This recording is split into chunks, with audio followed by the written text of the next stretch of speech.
जय हिंद। आज पुनः बहुत दिनों बाद फिर से हम लोग नई सीरीज़ शुरू कर रहे हैं मनोविज्ञान का। आशा करते हैं पसंद आएगा। इसमें पहले आपको बता दूं कि इसके प्रश्न दोनों भाषाओं में होंगे, इंग्लिश और हिंदी, लेकिन मैं इसमें आपको हिंदी में बताऊंगा। यदि आपको लगता है कि इंग्लिश में बताने की ज़रूरत है तो आप कमेंट बॉक्स में बताइएगा, तो फिर मैं इंग्लिश में उसका वीडियो अलग से बनाऊँगा और प्रश्न हिंदी का हिंदी में और अंग्रेजी का अंग्रेजी में। अभी इसमें दोनों भाषाओं में है, इंग्लिश और हिंदी में। आशा करता हूं कि आपको पसंद आएगा। आइए शुरू करते हैं। यह परीक्षण नियोजकों द्वारा कर्मचारी का चयन करने के लिए प्रयोग किया जाता है। उत्तर ए, मनोगत्यात्मक परीक्षण, स्नातक प्रतिवेदन परीक्षण, व्यावसायिक अभिक्षमता परीक्षण, विद्वता अभिक्षमता परीक्षण। तो इसका उत्तर होगा व्यावसायिक अभिक्षमता परीक्षण।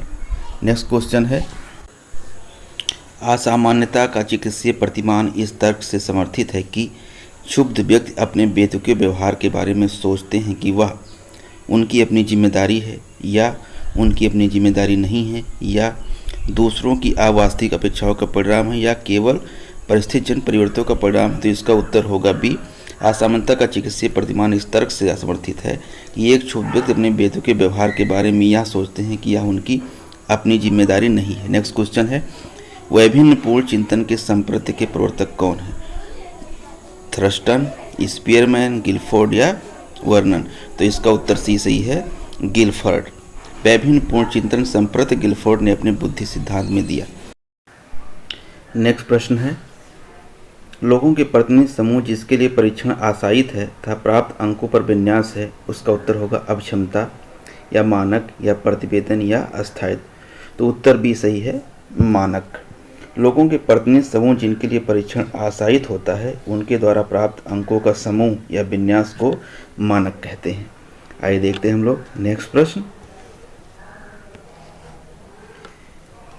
प्लेन को चलाना सीखना किस प्रकार के अधिगम का उदाहरण है? व्यक्तित्व के, या बुद्धि के, या आर्ट के, या योग्यता के? तो इसका उत्तर होगा योग्यता की। आइए फिर से देखते हैं नेक्स्ट प्रश्न। जब हम प्रेरणा की बात करते हैं तब अधिकतर हम लोग किस तत्व पर केंद्रित रहते हैं? दिशा पर, दृढ़ता पर, निष्पादन पर, या तीव्रता पर? तो हम केंद्रित रहते हैं तीव्रता पर। उत्तर डी सही होगा। किसी व्यवहार की तीव्रता उस व्यवहार की अभिप्रेरणा का केंद्रीय प्रमाण होता है। आइए देखते हैं हम लोग नेक्स्ट प्रश्न। निम्नांकित में से कौन सा टाइपराइटर शिक्षण के समान है? साइकिलिंग, कार चलाना, या पियानो, या टेनिस खेलना? तो इस प्रश्न का उत्तर सी सही होगा। पियानो जो है टाइपराइटिंग के समान होता है। तो पियानो सीखना टाइपराइटर सीखने के समान होता है, इसलिए इस प्रश्न का उत्तर सी सही होगा, पियानो। आइए देखते हैं नेक्स्ट प्रश्न। रेटिना में अवसादी स्पॉट जो कि दृष्टि क्षेत्र के केंद्र में होता है, जहाँ की प्रायः प्रतिबिंब स्पष्टता केंद्रित होता है, कहलाता है फोबिया, कार्निया, आइरिस, या ऑप्टिक नर्व? तो इस प्रश्न का उत्तर है ये कहलाता है फोबिया। फोबिया नेत्र क्षेत्र में एक दबी हुई जगह होती है जहां प्रतिबिंब स्पष्ट रूप से केंद्रित होता है। नेक्स्ट प्रश्न है, विद्युत आघात एवं उच्च ध्वनि किस प्रकार के पुनर्बलन का उदाहरण है? सकारात्मक, नकारात्मक, स्थिर, या परिवर्तनशील? तो उत्तर बी सही है, नकारात्मक। विद्युत आघात एवं तेज ध्वनि को नकारात्मक पुनर्बलन माना जाता है क्योंकि इनसे बचने के लिए प्राणी इच्छित व्यवहार सीख लेता है। नेक्स्ट प्रश्न, जटिल व्यवहार जो समस्त उपजातियों के बीच कठोरता से गढ़ा है और अनाधिगमित है, क्या कहलाता है? छाप, या मूल प्रवृत्ति, या संवेग, या भावना? तो इस प्रश्न का उत्तर सही होगा मूल प्रवृत्ति। बी सही है इस प्रश्न का उत्तर। मूल प्रवृत्तियों को अनाधिगमित माना जाता है और यह सभी प्राणियों में गहराई से गढ़ा है, इसे ही अनेक व्यवहारों के लिए उत्तरदायी माना जाता है। नेक्स्ट प्रश्न देखते हैं, यह किस प्रकार के अधिगम का उदाहरण है? दफ्तर से घर लौटने के बाद एक पिता अपने बेटे को भयभीत करने के लिए हमेशा गाली गलौज करता है और उसे दंड देता है। तो यह प्राचीन अनुबंधन का उदाहरण है। आइए हम लोग देखते हैं नेक्स्ट प्रश्न।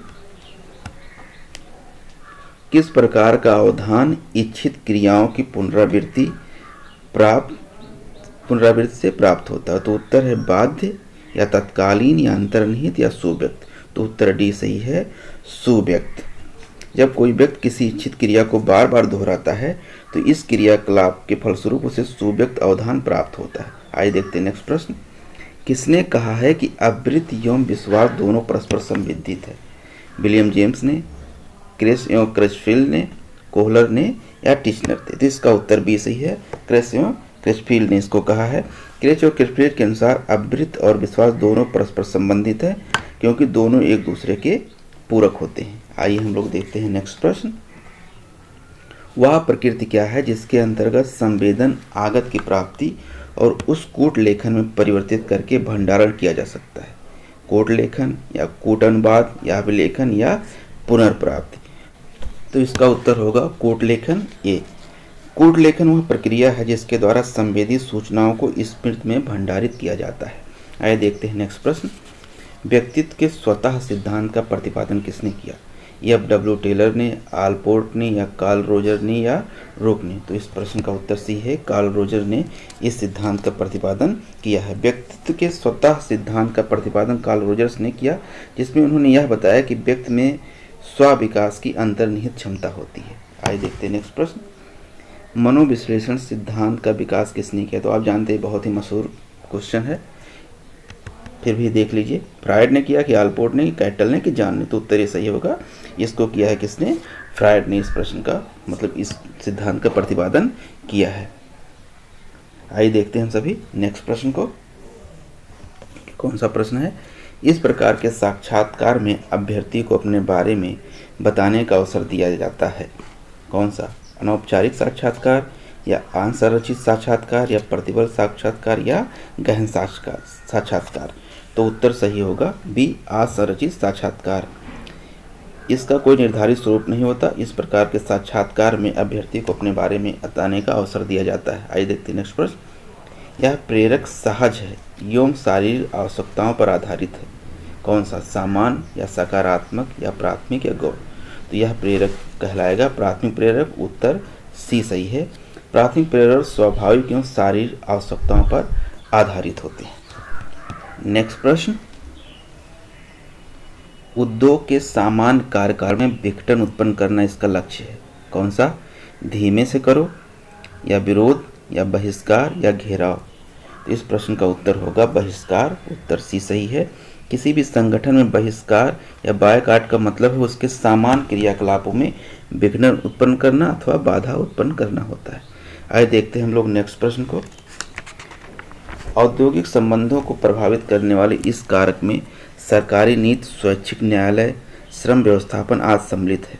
तो इस प्रश्न का उत्तर कौन सा होगा? संस्थागत कारक। किसी भी संगठन में सरकारी नीति, स्वैच्छिक न्यायालय तथा श्रम व्यवस्थापन इत्यादि नियमों की व्यवस्थापना और उनका अनुपालन संस्थागत कारकों के अंतर्गत आता है। नेक्स्ट प्रश्न है, यह परीक्षण अभ्यर्थियों की योग्यता जैसे हस्तचालित निपुणता, गद्यात्मक योग्यता और आंख एवं हाथ के बीच परस्पर तालमेल का मापन करता है। इसका उत्तर होगा बुद्धि परीक्षण या कार्यात्मक ज्ञान परीक्षण या मनोगत्यात्मक परीक्षण या यांत्रिक अभिक्षमता परीक्षण। तो इस प्रश्न का उत्तर है मनोगत्यात्मक परीक्षण। मनोगत्यात्मक परीक्षण से अभ्यर्थियों की हस्तचालित निपुणता, गत्यात्मक योग्यता और आंख एवं हाथ के बीच परस्पर तालमेल की योग्यता मापन किया जाता है। तो उत्तर सी सही है। आइए देखते हैं नेक्स्ट प्रश्न।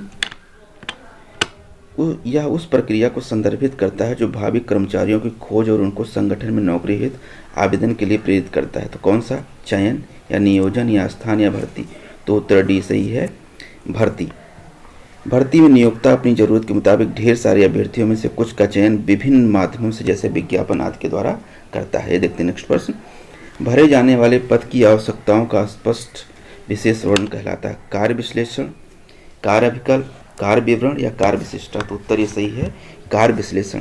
कार्य विश्लेषण या जॉब एनालिसिस में भरे जाने वाले पदों से संबंधित तमाम विवरण और कर्तव्यों का स्पष्ट रूप से वर्णन किया जाता है। नेक्स्ट प्रश्न। किसने समूहों का वर्गीकरण क्षैतिज एवं ऊर्ध्वाधर के रूप में किया? गिडिंग ने या कोले ने या गिलिन ने या मिलर ने? तो उत्तर डी सही है, मिलर ने इसका वर्णन किया है। मिलर एक समाज मनोवैज्ञानिक थे जिन्होंने समूहों का वर्गीकरण क्षैतिज एवं ऊर्ध्वाधर के रूप में किया है। तो उत्तर डी सही है। नेक्स्ट प्रश्न हम लोग देखते हैं। अत्यंत लघु साक्ष्य का शून्य साक्ष्य के आधार पर रचित इस निष्कर्ष को कहा जाता है स्वच्छंद अनुमान, चयनित संक्षिप्तीकरण, अति सामान्यीकरण या आवर्धन एवं न्यूनीकरण। तो उत्तर ये सही है, स्वच्छंद अनुमान। जब प्रमाण लगभग शून्य हो या बहुत ही कम साक्ष्यों के आधार पर अनुमान लगा दिया जाए तो इस प्रकार के अनुमानों को स्वच्छंद अनुमान कहते हैं। नेक्स्ट प्रश्न। इस प्रकार के मनोविदलता व्यवहार में माता पिता अपने बच्चों को दो विरोधाभासी संदेश देते हैं। इसे क्या कहते हैं? व्यामोह या अव्यवस्थित या डबल बाइंड या कैटाटोनिक। तो इसका उत्तर सही होगा सी, डबल बाइंड। मनोविदलता में डबल बाइंड से तात्पर्य दो ऐसे विचारों से होता है जो आपस में विरोधाभासी होते हैं और व्यक्ति में समस्या उत्पन्न करते हैं। बेटसन और उनके सहयोगियों ने डबल बाइंड पद का 1956 में प्रतिपादन किया था। हम आशा करते हैं कि यह वीडियो आपको पसंद आया है। आखिरी तक देखने के लिए धन्यवाद। यदि अभी तक आपने चैनल सब्सक्राइब नहीं किया है तो चैनल को जरूर सब्सक्राइब कर लिए, लाइक करिए, लोगों को शेयर करिए ताकि ज़्यादा से ज़्यादा लोगों को फ़ायदा हो।